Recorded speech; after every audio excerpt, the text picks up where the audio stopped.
አጃ ከረጅም ጊዜ ጀምሮ በጣም ጤናማና ተመራጭ ከሆኑ የእህል ዘሮች መካከል አንዱ ነው። አጃ የበለጸጉ አስፈላጊ ንጥረ ነገሮች ምንጭም ሲሆን እንዲሁም በርካታ የጤና ጥቅሞችን ይሰጣል። ይህም በዓለም ዙሪያ ለብዙ ሰዎች ተወዳጅ አማራጭ ያደርገዋል። አጃ ሁለገብ ብቻ ሳይሆን የልብ ጤናን በማሻሻል የምግብ መፈጨት ሂደትን በመርዳት እንዲሁም ክብደትን በመቆጣጠር ረገድም ይታወቃል። ነገር ግን ልክ እንደ ማንኛውም ምግብ አጃ ለሁሉም ሰው ተስማሚ ላይሆን ይችላል።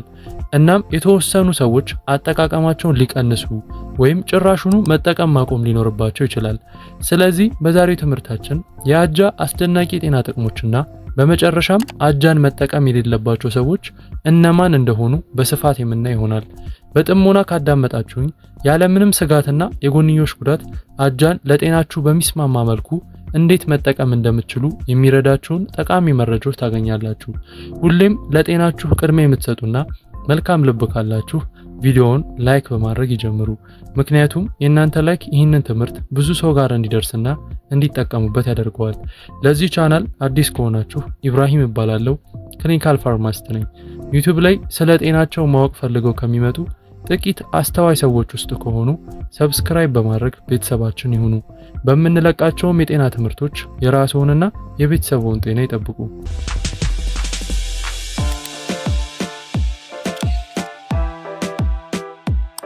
አንደኛ፣ የበለጸገ የምግብ ምንጭ።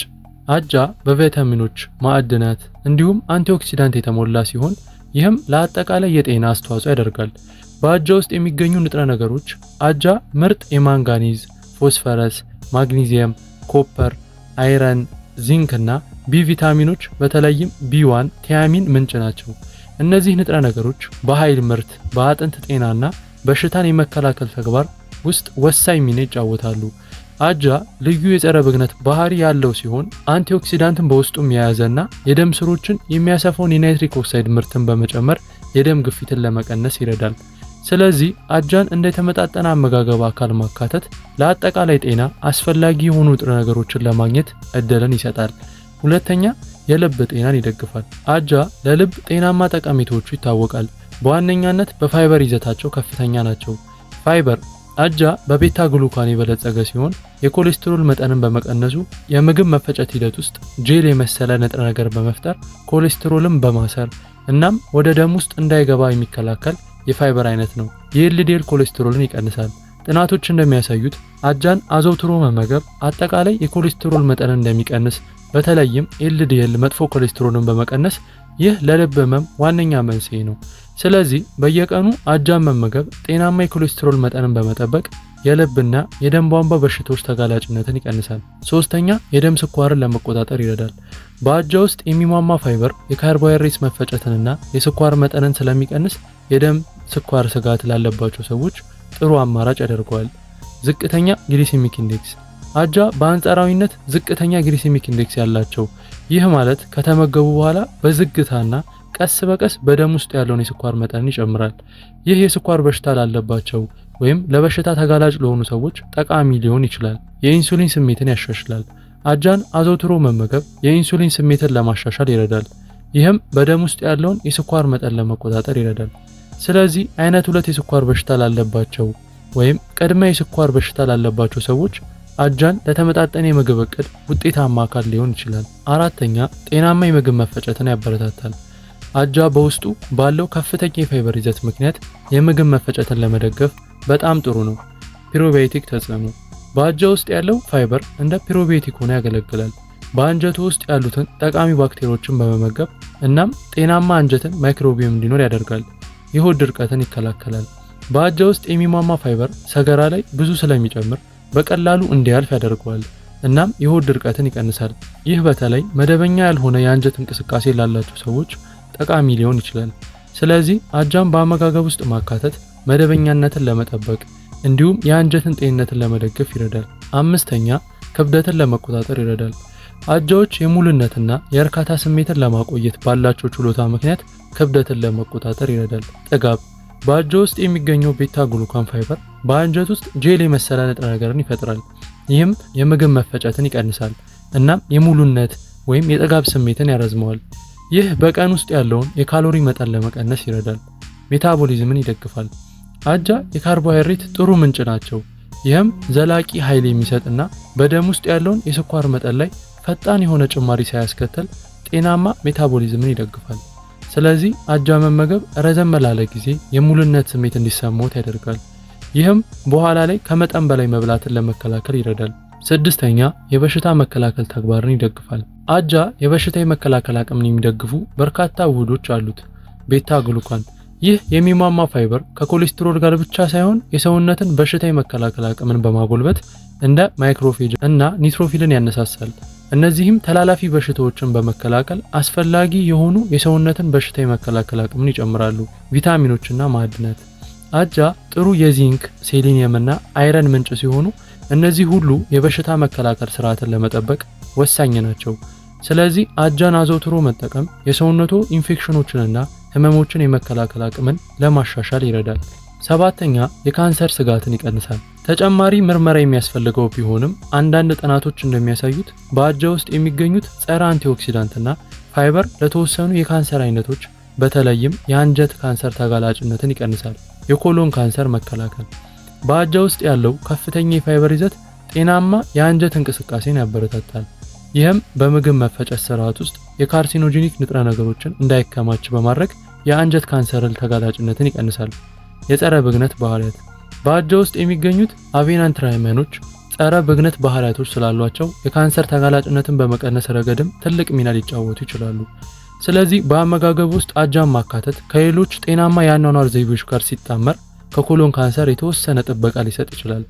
ስምንተኛ የቆዳ ጤናን ያሻሽላል። አጃ በማረጋጋትና ጸረ ብግነት ባህሪያቸው ምክንያት በቆዳ እንክብካቤ ምርቶች ውስጥ የተለመደ ንጥረ ነገር ነው። ማሳከክንና ብስጭትን ያስታግሳል። አጃ በተለይም በቅም መልክ እንደ ኢሲዜማ፣ ፒሶሪያሲስ እና ደረቅ ቆዳ ያሉ የቆዳ በሽታን ለማከም በክሬምና ሎሽን ውስጥ ያገለግላል። የቆዳ ፒኤች ሚዛንን ይጠብቃል። አጃ የቆዳውን የተፈጥሮ ፒኤች እንዲመጣጠን ይረዳል። ይህም ቆዳን በቀላሉ የሚነካ ወይም የሚበሳጭ ቆዳን ለማረጋጋት ውጤታማ ያደርጋቸዋል።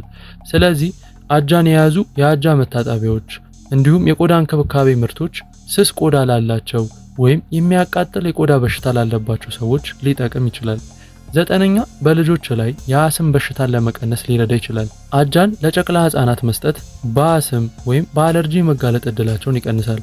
እንዲሁም ጥናቶች እንደሚያመለክቱት አጃን በልጆች አመጋገብ ላይ መጨመር የልጅነት አስምና ሌሎች እንደ ትኩሳትና የቆዳ በሽታ ያሉ የአለርጂ ሁኔታዎችን ለመቀነስ ይረዳል። ስለዚህ ወላጆች የአስም በሽታን የመጋለጥ እድልን ለመቀነስ በጨቅላ ህጻናት አመጋገብ እንደ የህፃን ሐኪም ምክር አጃን ለማካተት ሊያስቡበት ይችላሉ። አጃን ማን መራቅ አለበት? አጃን በጭራሽ መጠቀም የሌለባቸውን ሰዎች እንይ። አጃ በአጠቃላይ ለአብዛኛው ሰዎች ደህንነቱ የተጠበቀና ጤናማ እንደሆነ ሲታሰብ፣ አንዳንድ ግለሰቦች ደግሞ በተወሰኑ የጤና ሁኔታዎች ምክንያት ጥንቃቄ ማድረግ ወይም አጃን ማስወገድ ይኖርባቸዋል።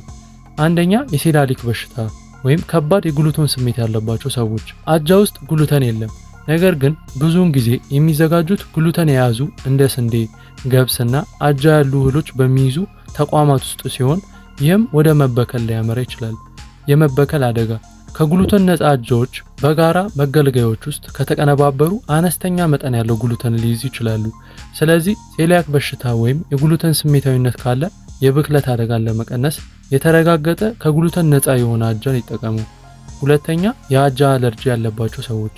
ምንም እንኳ በጣም አልፎ አልፎ ቢሆንም አንዳንድ ሰዎች ለአጃ አለርጂ ሊኖራቸው ይችላል። የአጃ አለርጂ ምልክቶች የተለመዱ ምልክቶች የመተንፈስ ችግርና የምግብ መፈጨት ችግርን ያካትታሉ። በከባድ ሁኔታዎች ደግሞ አናፍላክሲስ ሊከሰት ይችላል። ስለዚህ የአጃ አለርጂ እንዳለ ከጠረጠሩ መጠቀሙን ያቁሙ። እናም ለትክክለኛ ምርመራና መመሪያ ከጤና ባለሙያ ጋር ይማከሩ። ሶስተኛ የምግብ መፈጨት ችግር ያለባቸው ሰዎች። አንዳንድ ሰዎች የጨጓራ በሽታ ያለባቸው አጃን ሲጠቀሙ በአጃ ውስጥ ያለውን ፋይበር መቻል ከባድ ሊሆን ይችላል። ይህም ወደ ሆድ እብጠት ወይም ጋዝ ይመራል። የፋይበር ስሜታዊነት በአጃ ውስጥ ያለው ከፍተኛ የሚሟማ ፋይበር ይዘት ከፍተኛ ፋይበር የበዛበት አመጋገብ ባለመዱ ሰዎች ላይ የምግብ መፈጨት ችግርን ያስከትላል። ስለዚህ ጨጓራ ወይም ተመሳሳይ ሁኔታዎች ካሉት አጃን ቀስ በቀስ ወደ አመጋገቡ ያስገቡ። እናም የምግብ መፈጨት ሂደትን ለመርዳት ያስችላል። አራተኛ የኩላሊት ህመም ያለባቸው ሰዎች። ምክንያቱም አጃ ፎስፈረስን ይይዛል። ይህ ደግሞ ስር የሰደደ የኩላሊት በሽታ ላለባቸው ሰዎች መገደብ ይኖርበታል። ምክንያቱም በኩላሊት ላይ ተጨማሪ ጫና ስለሚፈጠር። ስለዚህ የኩላሊት በሽታ ካለቦ ስለ ተገቢው አመጋገብ ምርጫዎች የጤና ባለሙያን ያማክሩ። አጃ የልብ ጤናን ከመጨመርና የደም ስኳርን ከመቆጣጠር አንስቶ የምግብ መፈጨትን ከማገዝና በሽታ የመከላከል አቅምን እስከመደገፍ ድረስ በርካታ የጤና ጥቅሞችን ይሰጣል። በተለያየ መልኩ ሊወሰድ የሚችል ገንቢና ሁለገብ ምግብ ነው።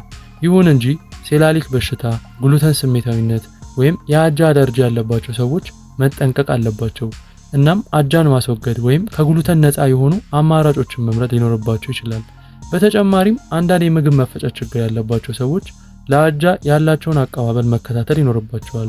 ጥቅሞቹንና ሊከሰቱ የሚችሉትን ስጋቶች በመረዳት አጃን በአመጋገብ ውስጥ ለተሻለ ጤና ለማካተት በመረጃ የተደገፈ ውሳኔ ማድረግ ይችላሉ።